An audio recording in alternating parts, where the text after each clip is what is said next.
Yes, इस class में हम डिस्कस करेंगे D1 and D2 lines of your sodium atom. ठीक है, लास्ट क्लास में हमने देखा था ज़ीमैन इफेक्ट क्या होता है। ओके, ज़ीमैन इफेक्ट जो है हमने देखा था कि आपका एनोमलस जो पैटर्न आपको मिल रहा है या नॉर्मल जो आपको ट्रिपलेट्स आपके मिल रहे हैं, अगर हम एटम को एक्सटर्नल मैग्नेटिक फील्ड में अगर रखते हैं तो आपका जो ओरिजिनल जो स्पेक्ट्रल लाइंस होती है या तो वो 3 लाइंस में डिस्ट्रीब्यूट हो जाती है, जिसको हम ट्रिपलेट्स बोलते हैं, नॉर्मल ज़ीमैन इफेक्ट बोलते हैं, और एक आपका होता है एनोमलस ज़ीमैन इफेक्ट जिसमें मोर देन 3 लाइंस होती हैं। ठीक है, ट्रिपलेट से ज़्यादा आपकी लाइंस हो या फिर आपकी जो स्पेसिंग जो है, आपकी जो स्टैंडर्ड जो स्पेसिंग है उससे ज़्यादा हो। ठीक है, तो अब हम बात करेंगे ज़ीमैन पैटर्न ऑफ सोडियम एटम। तो सोडियम एटम का जो ज़ीमैन पैटर्न होता है, मीन्स सोडियम एटम को अगर आप एक्सटर्नल मैग्नेटिक फील्ड में रखते हो तो आपको जो है D1 और D2 लाइंस नजर आती है, मतलब आपको 2 सेट नजर आते हैं।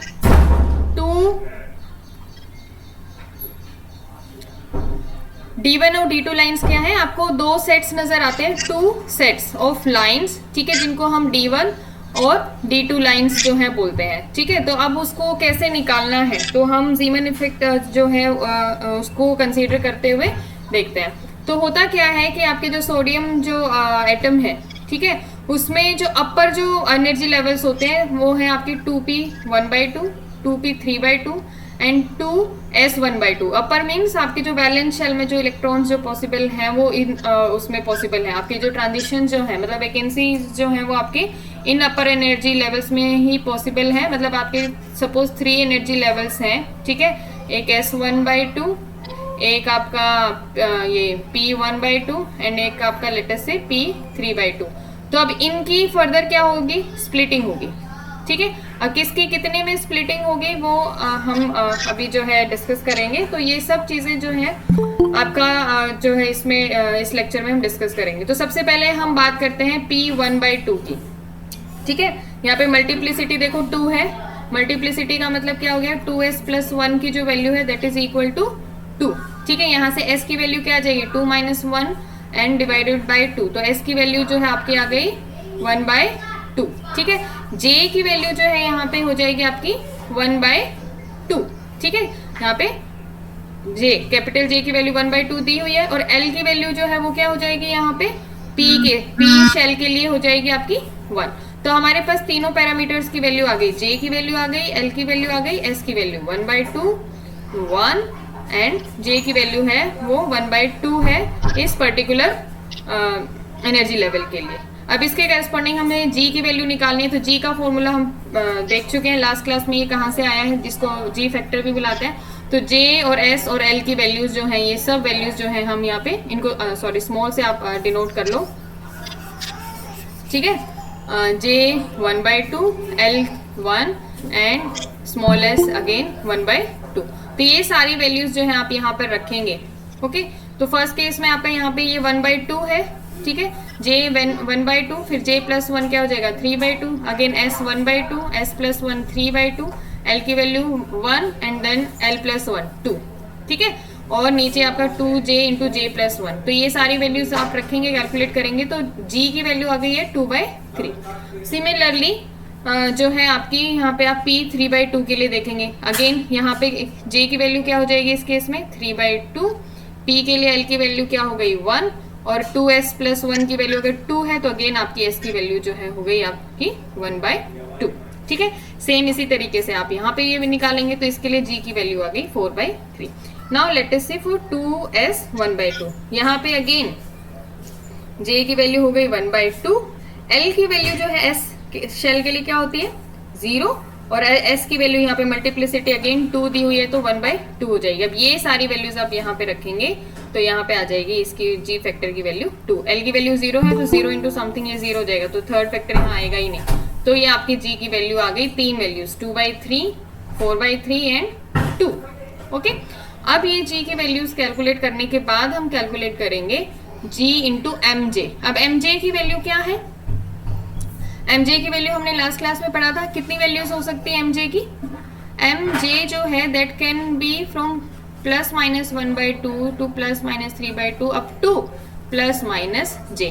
आपकी j की जो वैल्यू है उनके करस्पॉन्डिंग mj की वैल्यू पॉसिबल है। अभी जैसे मैंने कहा था ना कि आपकी स्प्लिटिंग होगी, ठीक है, जब आप एक्सटर्नल मैग्नेटिक फील्ड में रखते हैं, हमने लास्ट क्लास में पढ़ा था कि आपकी जे जो है वैल्यू वो क्वांटाइज हो जाती है in terms of M J H cross.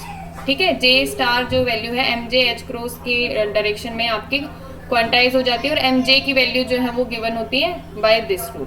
ठीक है, तो जितनी एम जे की वैल्यू है उन्हीं के करस्पॉन्डिंग आपकी उस एनर्जी लेवल की स्प्लिटिंग होगी। जैसे कि यहाँ पे एम जे की वैल्यू हो गई 3/2, ये पी की वैल्यू 3/2 है, या सॉरी जे की वैल्यू इस लेवल की हम बात करें 2p 3/2 के करस्पॉन्डिंग यहाँ पे देखिए जे की वैल्यू हो गई 3/2, तो एम जे की वैल्यू क्या हो जाएगी ±1/2 ±3/2, मतलब चार वैल्यू जो है आपकी पॉसिबल है 1/2 -1/2 3/2 एंड -3/2। मतलब आपका जो ये एनर्जी लेवल है वो चार लेवल्स में स्प्लिट होगा 1 2 3 एंड 4। ये जो डॉटेड लाइन है ये इसका सेंटर जो है इन्होंने एज्यूम कर लिया है। ठीक है, सिमिलरली हम बात करेंगे 2p 1/2 की, तो अगेन जे की वैल्यू इस एम जे की वैल्यू जो है इसके करस्पॉन्डिंग ±1/2, मतलब दो वैल्यूज 1/2 एंड -1/2, तो आपके दो लेवल्स में ये स्प्लिट हो जाएगा।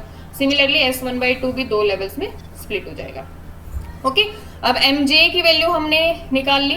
ठीक है, जी की वैल्यू हमने प्रीवियस केस में निकाली थी आपकी 2/3 एंड 4/3 एंड 2 जो था, तो जी इंटू एम जे यहाँ पे कैलकुलेट किया हुआ है। ठीक है, एम जे की वैल्यू 3/2 है और P = 3/2 के करस्पॉन्डिंग आपकी उसकी वैल्यू कितनी थी जी फैक्टर की, देखो यहाँ पे 2/3 थी, सॉरी 3/2 के करस्पॉन्डिंग 4/3 थी। ठीक है, 4/3 इंटू एम जे।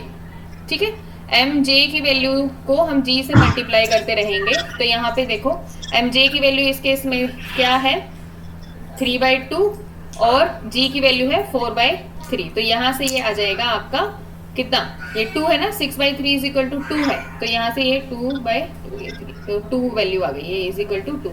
सिमिलरली आप नेक्स्ट के लिए कर सकते हैं, फिर ये -2/3 एंड -6/3 मीन्स अगेन -2, तो ये जी और एम जे की वैल्यू आ गई। ठीक है, इसी तरीके से आपने ये सारे जितने भी एनर्जी लेवल्स थे उनके लिए ये वैल्यूज जो है कैलकुलेट कर लिए हैं। अब आपको देखना है ट्रांजिशन। ट्रांजिशन के लिए सिलेक्शन रूल जो है कल हमने बताया था प्रीवियस क्लास में, डेल एम जे जो है दैट इज इक्वल टू ±1, ठीक है, या फिर 0। ठीक है, ±1 जो लाइंस थी उनको हमने बोला था सिग्मा लाइंस। ठीक है, और 0 के करस्पॉन्डिंग जो लाइंस थी उनको हमने बोला था पाई लाइंस। ये आप यहाँ पे देखेंगे सिलेक्शन रूल हमने यहाँ पे बात की थी। ठीक है, व्यू आपने परपेंडिकुलर रखो या पैरेलल रखो, दोनों ही केस में डेल एम जे अगर ±1 है, ओके, तो उनको हमने बोला है सिग्मा कंपोनेंट, और एम जे = 0 है तो उसको हमने बोला है पाई कंपोनेंट। ठीक है, ±1 के corresponding again sigma component and this is your pi component. आप व्यू किस तरीके से रखते हो उससे प्लेन ऑफ पोलराइजेशन चेंज हो जाता है कि वो प्लेन पोलराइज होगा या आपको सर्कुलरली पोलराइज जो है व्यू आपको दिखाई देगा। ठीक है, तो अब हम बात करते हैं यहाँ पे ट्रांजिशन के कौन कौन से ट्रांजिशन अलाउड है। तो हम जो है सिलेक्शन रूल जो है ये लेंगे, मैं ये सारा रिमूव कर देती हूँ। सिलेक्शन रूल जो है आपका डेल एम जे = ±1 जहाँ पे पॉसिबल है वो हम देखेंगे।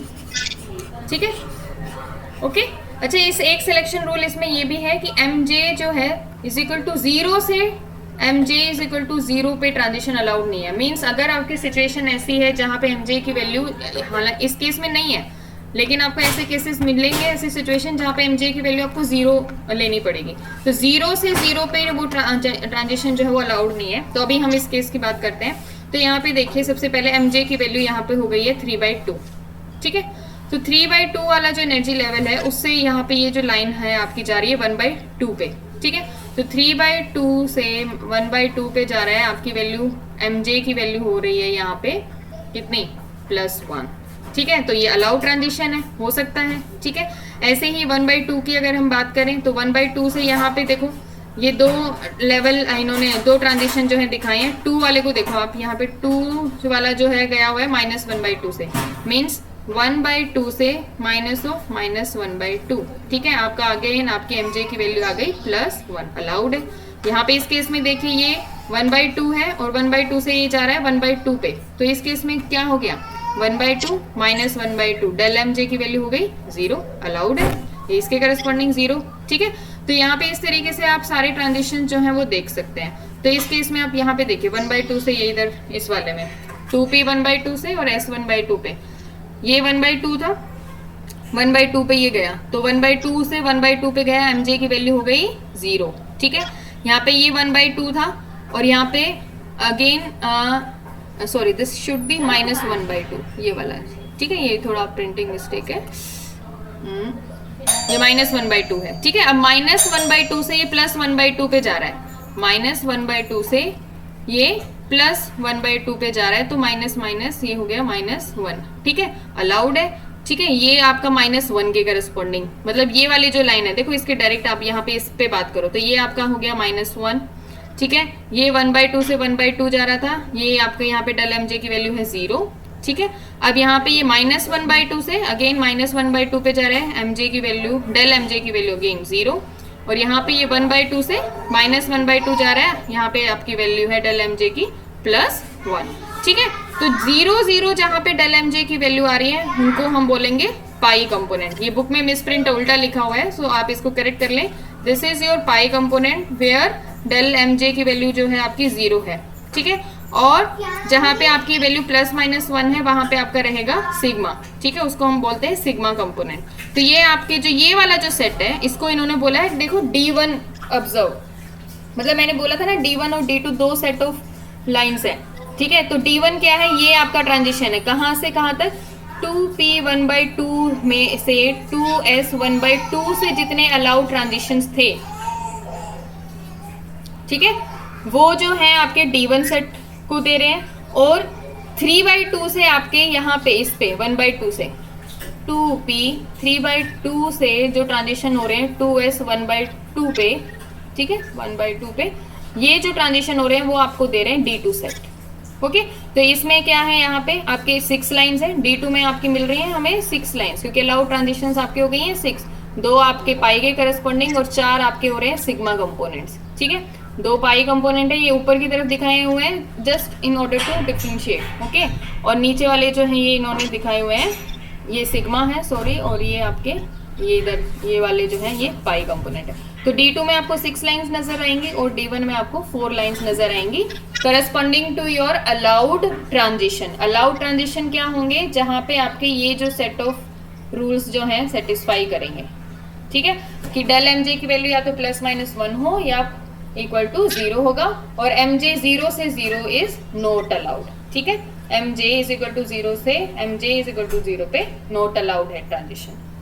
ठीक है, तो हमारे जितने भी एटम्स होते हैं जब हम उनको मैग्नेटिक फील्ड में रखते हैं तो आपके एनर्जी लेवल्स जो हैं, एक तो आपकी शिफ्टिंग हो रही है, ये शिफ्टिंग आपने देखा ये आपकी LS इंटरेक्शन हो रही है, उसकी वजह से आपके ओरिजिनल जो था एनर्जी लेवल उससे शिफ्टिंग हो गई। तो ये तो हमने गामा की वैल्यू जो है ये निकाली हुई है, ये हम प्रीवियस बिल्कुल फर्स्ट जो लेक्चर था उसमें निकाल चुके हैं कि गामा की वैल्यू जो है ओवरऑल शिफ्टिंग जो है वो किस तरीके से निकालते हैं।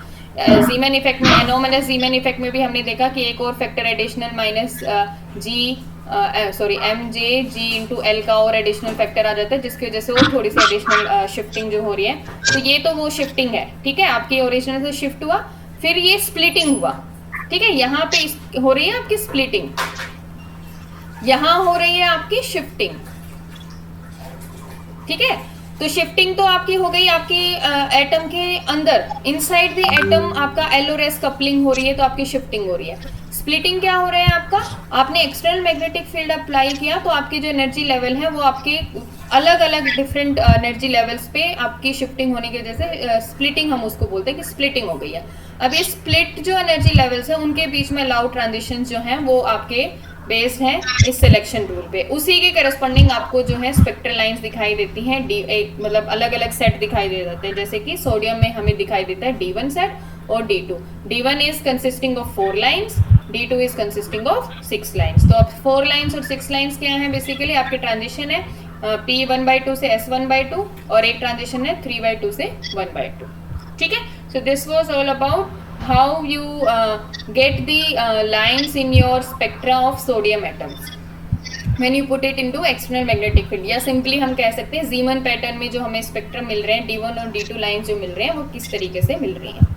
ओके